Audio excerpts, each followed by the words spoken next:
Bir daqiqada sizlarda bo'layotgan og'riqlarning sabablarini tushuntirib beraman. Keyingi videolarda nima qilishinglar kerakligini aytaman.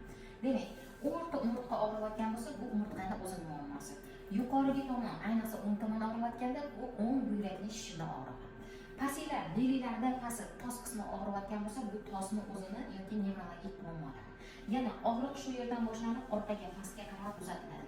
Bu nevrologik og'riqlar bo'ydoqlar. Chunki bunda yana simfizit bilan adashtirib o'tirmaydi.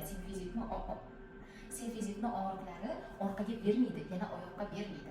Simfizitning og'riqlari yurganinglarda, turganinglarda tosni oldingi tomoni shunaqangi achishib og'riydi.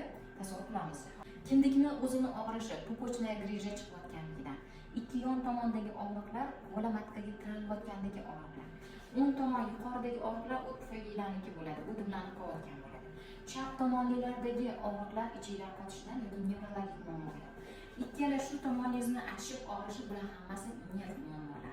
O'rta qism, o'rtadagi qovoqning ustidagi suyakning og'rishi sizga og'riydi. Tushunishni boya aytdim-ku. Bu simfizit og'riqlar. O'rta suyak bosganda og'riydi, yurganinglarda og'riydi.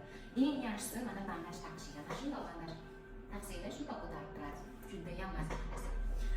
Sonni ichki oyoqlaringizni ochib oling. Sonni ichki yuzasini og'rishi bu varikozdan va yana ham ichkiroq qismini og'rishi bu maxsus payni tortilib og'rishdan. Ikkala tomonni sanchilib pastga tortib og'rishi, sanchilib pastga tortilib bu varikozning og'riqlari. Ushab qoluvchi og'riqlar bu tonusligi bo'ladi. Bolani pastga tiqilishi rostdan ham kichik chanoqqa bola ko'proq kirganligini belgisi bo'ladi.